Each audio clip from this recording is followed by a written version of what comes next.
YouTube family, what's up? Smash like and subscribe and fire off your takes in the live chat as we react to the FIFA's big announcement. Vamos! 4 years from now, the United States, Canada, and Mexico will share the responsibilities of hosting the FIFA World Cup, the biggest World Cup in the history of the competition, with the playing field set to expand to a staggering 48 teams. And today, after months of anticipation, we found out which 16 venues across the 3 North American nations will stage matches at the greatest sporting event on earth. I'm LME. I'm with Michael Lahoud to break down a decision day. Qué Golazo World Cup special begins right now. Hey everybody, welcome to Qué Golazo. This is live, baby. We want your comments. We want your questions. Exciting, exciting. The World Cup 2026 has the cities that will host the great tournament, the US, Canada, and Mexico. Michael Lahoud, how are you, buddy?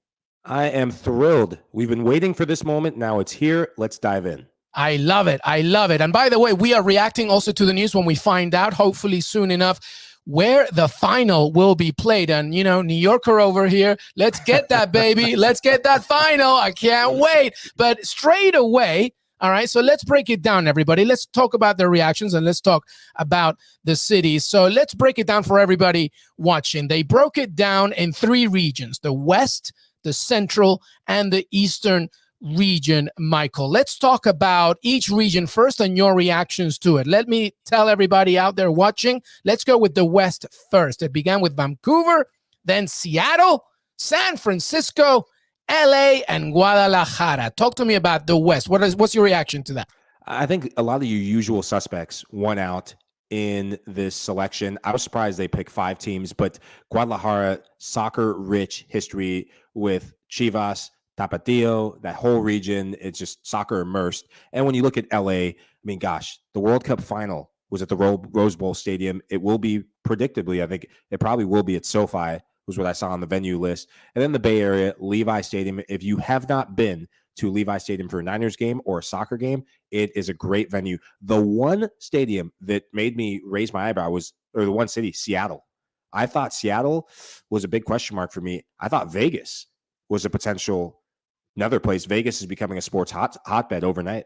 Yeah, no, that's a really good point, actually. And some were talking about the Rose Bowl as well, you know, how that got missed out. But to your points about the stadiums, by the way, Levi Stadium in Santa Clara, that's almost 70,000. Lumen Field is almost 70,000 as well. But that's the West for you. Fantastic on Vancouver, a beautiful area, of course. And, you know, because it's the summer, it won't rain as much. If you went in October or November, I guess that might be an issue. But the West is all locked and loaded. We got some great comments already coming in. I live only 10 minutes from SoFi Stadium. To have the World Cup in my backyard is overwhelming. I'm so happy for you, Jose236. It's going to be great. I mean, you know, there was you know, Stu Holden and others on Fox talking about how they can walk their families to the games and stuff. It's kind of amazing, isn't it, Michael Lahoud, that in 2026, you know, I'm a resident here. Of course, you know, you are, of course, as well. And as an American Sierra Leone, I mean, how incredible is this, Mike? Oh my gosh. We'll talk about family. Part of my family is based in the Los Angeles area, not too far from SoFi. So just the thought of them being able to have access, just the access ability of soccer, how much it's grown since it was here last, is amazing. Look at the cities that are now embedded in the fabric of soccer here in the United States. It is amazing. And speaking of Vancouver, gosh, the home of Michael Bublé, Ryan Reynolds, and now the FIFA World Cup is coming to Canada, coming back. The women's game, the final was held in Vancouver. So I wonder if that, plus the fact that Canada is now a soccer country or becoming a soccer country with the men's side performing, the women's side winning the Olympics, there's something happening in Canada, something happening up north. Hey, Vancouver, by the way, Carlo Ancelotti's favorite city. So there you have it, right? And good point about the women's team in Canada, of course, already doing amazing things. And now the men, if they do well in Qatar, think about the excitement over in Canada as well as they build up to 2026. By the way, you mentioned it earlier.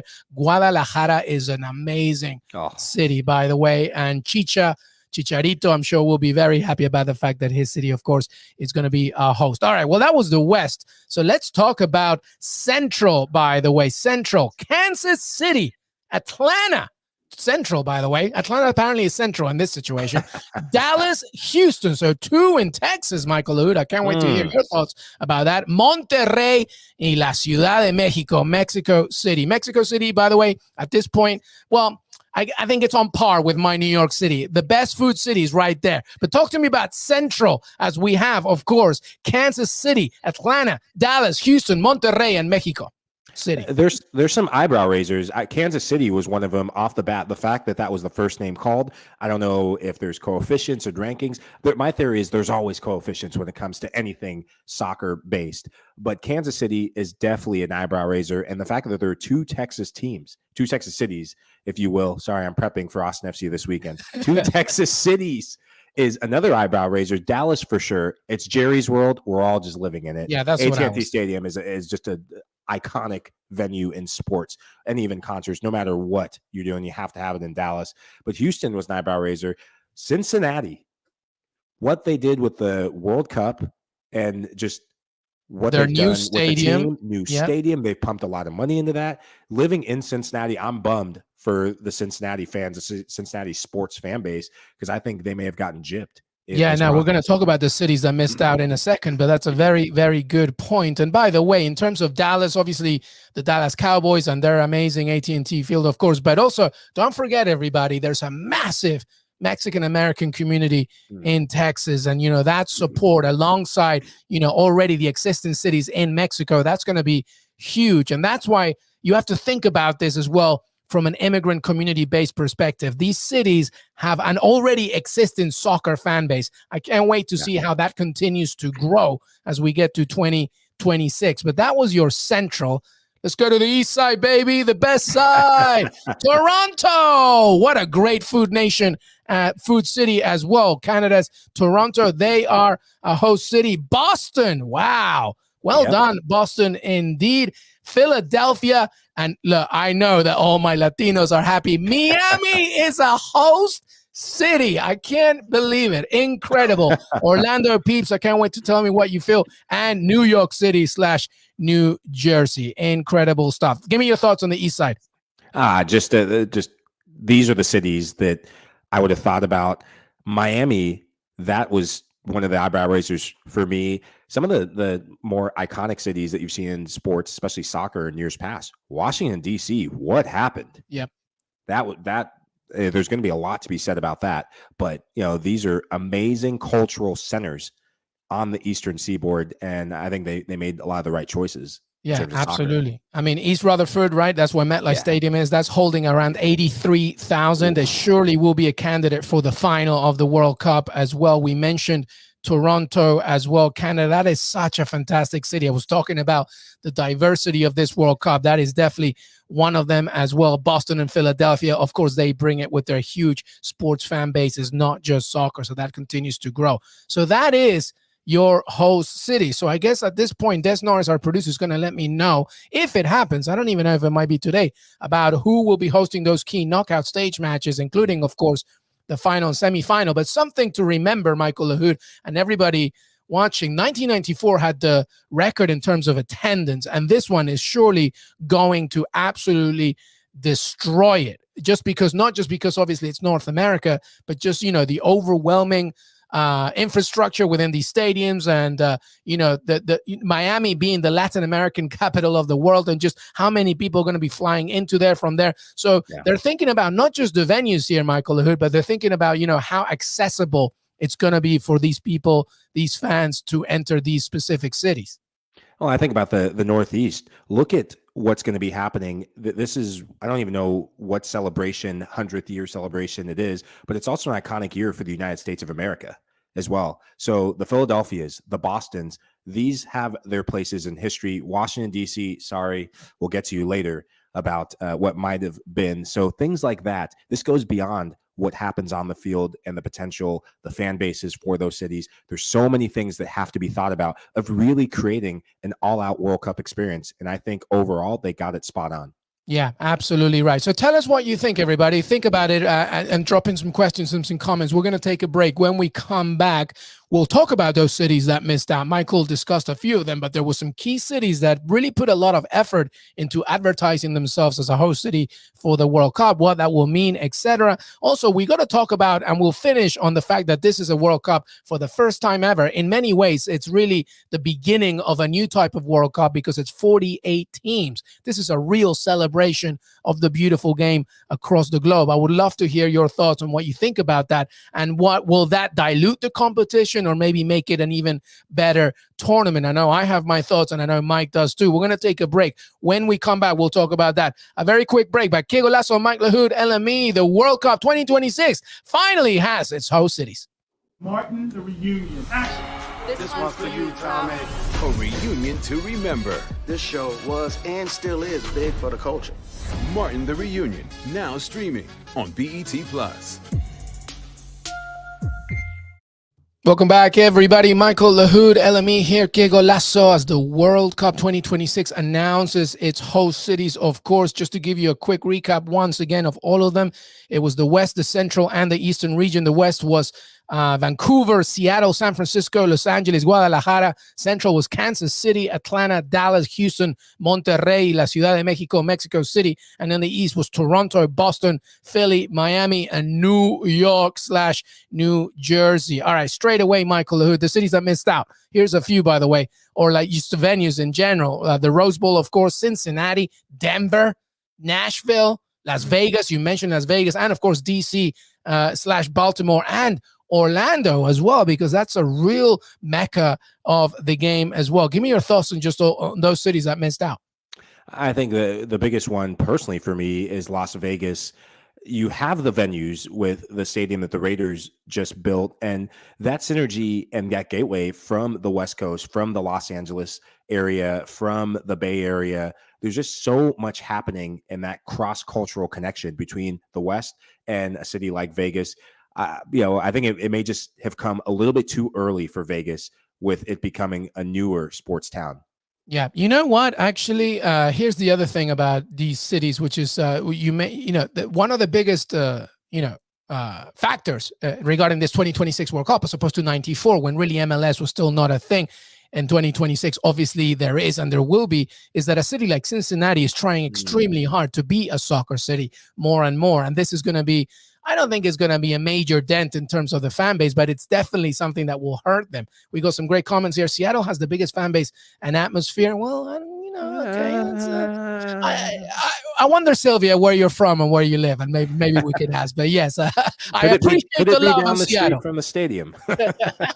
Downtown Seattle, I'm guessing. Yeah, I think Mexico City might have something to say. Hey, Daniel, thank you so much. Why no Edmonton, Montreal, or even Calgary? Montreal's a good point, Daniel. I was thinking about Montreal. It's a beautiful city, one of my favorite cities in the world. They would and could have invested into it, and instead they're scanned. What do you think about that comment there? Specifically Montreal, actually. Well, in Canada, the geography of Canada, Vancouver, it is the Hollywood of Canada. It is where you have a lot of your big stars, and really you look at some of your stars, Hollywood stars, being connected to the beautiful game. The Ryan Reynolds of the world are investing in the beautiful game. I wonder if FIFA looks at stuff like that and says, you know what, there's a bit more happening here. Yes, there might be history in some of these other cities in terms of sports, but there's a bit of a modern phenomenon happening with soccer in a city like Vancouver. Yeah, Vancouver, by the way, aside from being also a real attractive filming location, it's usually the backdrop of whenever you think you're looking at New York City. It's not, it's Vancouver. It's also one of the densest and most ethnically diverse cities in Canada. That's a massive thing. Hey, Aaron. The Niagara-Toronto area will be hectic in a great way. I agree. By the way, I love Toronto. It's super hectic. So in a World Cup, Michael, it might be even more. Oh my goodness. You know what? People are going to have to be canoeing or kayaking across the lake to get to some of these matches. I would, if that's my only way to get there. Hey, fun fact from our producer Des Norris: Rumble in the Bronx was shot in Vancouver. So there you go. See, so there you go. Yeah, you learn something every day here at Qué Golazo. I love it. All right. Well, those were the cities I missed out. But regardless, hey, by the way, here's a question for you. Mexico City has a very important history with the World Cup, right? Pele won it in 1970 in Mexico City at the Azteca. And Diego Maradona won it in 1986 as well. So in terms of the final, if we're taking some guesses here, do you think that it could be, because I keep thinking New York, other people thinking SoFi in LA, it could go to Mexico City for a third time?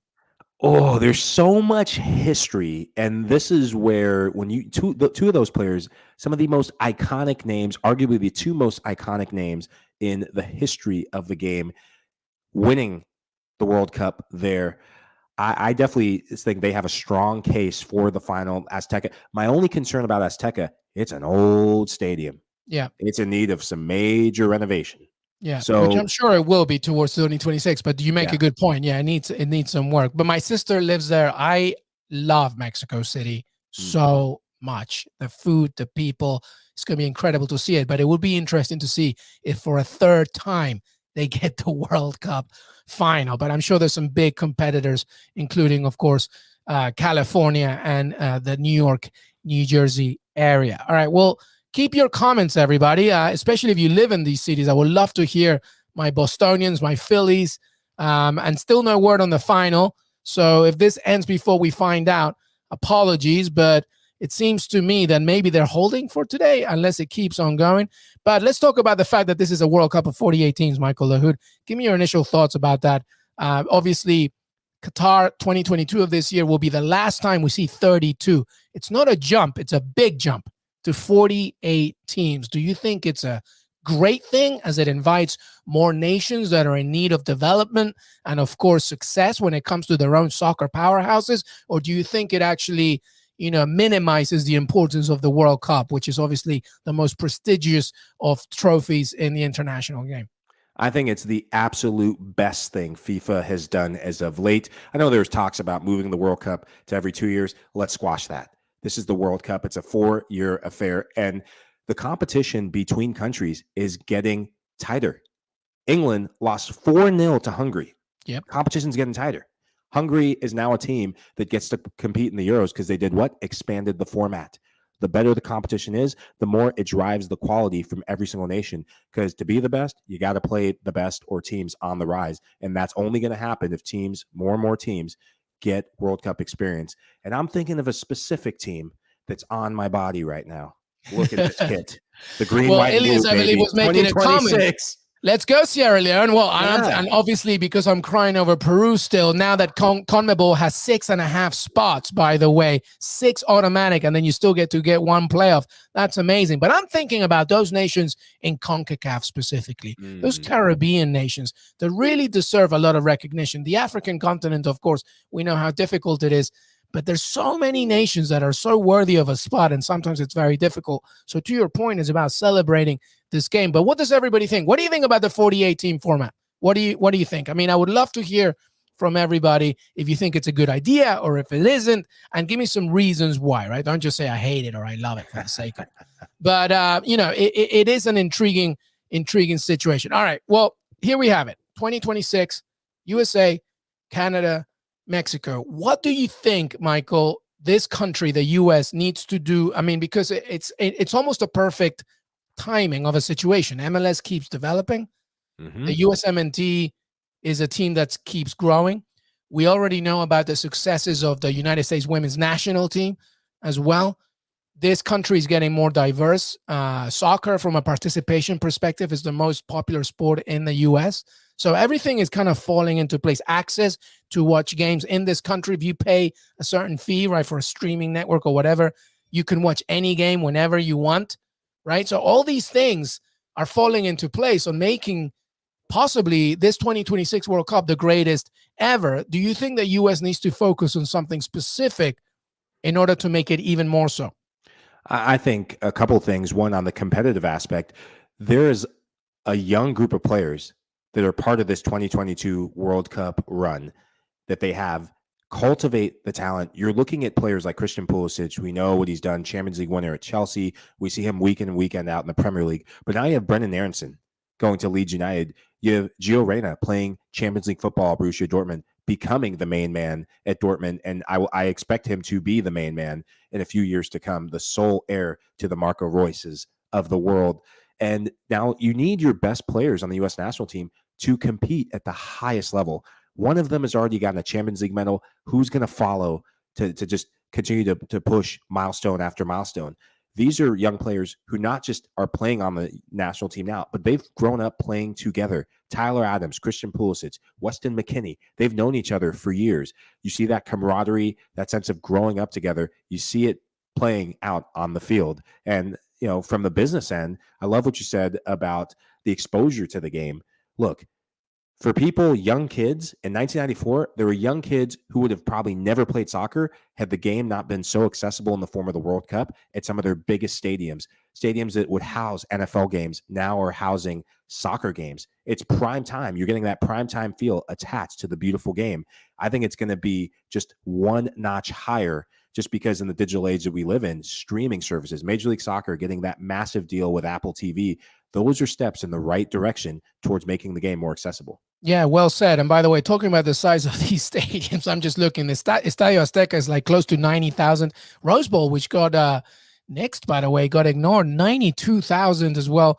MetLife, we talked about 82,500. Kansas City Arrowhead, by the way, we saw obviously, Pat Mahomes there celebrating the fact that it's going to go to Arrowhead is going to have it's 76,000, which is really, really big, by the way.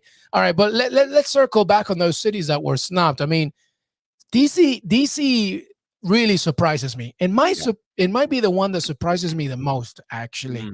Do you think that I'm trying to think of the reason why it was snubbed in the first place?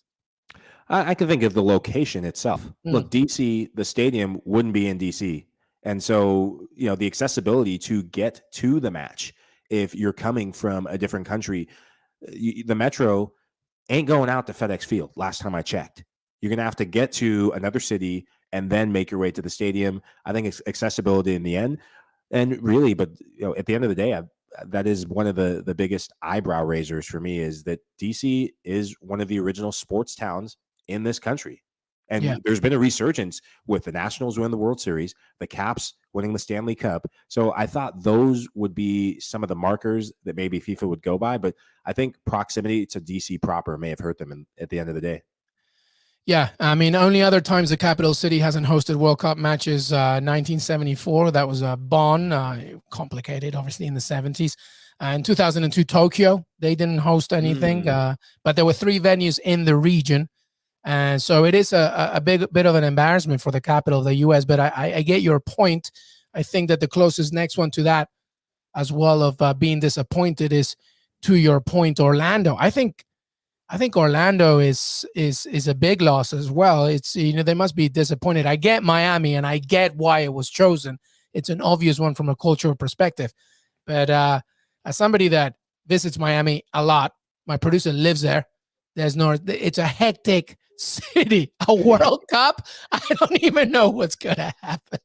Oh my gosh, man. Well, since the culture in Miami, I lived in Miami for a few years. Since the culture is, the post office opens 2 hours later than it might in New York City, I wouldn't be surprised if games are later in Miami just to fit the culture. Everyone getting out of bed around 10 at earliest, 11, just to go down to the beach, soak it all up, grab that beer, whatever sponsor is the full beer sponsor of the World Cup, get all hydrated, and head to a late match at Hard Rock Stadium. Absolutely correct. Right, we don't have an announcement as of now regarding of when the final will be played. I guess that means that, it might be something going on at the presser. So if you are still in continuation of the news, there is a presser at 6:30 as well, Eastern, if you're watching this live. So they should be able to announce where the final is. But in terms of us, that was it, really. That this is a great time to celebrate the fact that the 2026 World Cup is coming to North America. And congratulations to Vancouver, Seattle, San Francisco, Los Angeles, Guadalajara, Kansas City, Atlanta, Dallas, Houston, Monterrey, Ciudad de Mexico, Toronto, Boston, Philly, Miami, New Jersey /NYC. Michael Lahoud, final thoughts before we say goodbye. One final thought for me is I couldn't get over Christian Pulisic in a suit and tie. Not something you see every day. I mean, he looked like a former graduate of Hogwarts with the suit and tie. So good on you for cleaning up nice, Christian Pulisic. Yeah, I guess. He's a little boring, Michael Lahoud. I need him to be a little bit more exciting. But, Yeah. you know. It's Christian. How do you feel? Yeah. Exactly. Christian, the World Cup's coming to 2026 in North America. How you doing? It's all right. Yeah. It was a generational thing, man. Yeah, generational thing. exactly. Yeah. Too Exactly. cool for school. Generational. Well, we are very excited over here. And Michael Lahoud, thank you so much. Make sure to follow him at Mike Lahoud. We have plenty to come more from Qué Golazo tomorrow, Friday. Fabrizio Romano joins the show to talk about some transfer stories. So make sure that you join us for that one. We got plenty more World Cup content as well. And as we get ready, because guess what, Mike? I mean, these seasons are going to come back around before you even know it. They begin at the beginning of August. So we're going to be talking a lot about previewing some leagues, some teams, etc. Michael Lahoud, yours truly, Jonathan Johnson, James Bench, Fabrizio Romano. We're going to be all here to discuss. Qué Golazo Pod on Twitter, youtube.com/Qué Golazo, at Mike Lahoud on Twitter, LM Echegaray. Thank you so much, everybody, for watching and listening. We will see you next time. Have a fantastic, by the way, beginning to your weekend. Stay safe, stay happy. See you then. Till then, bye.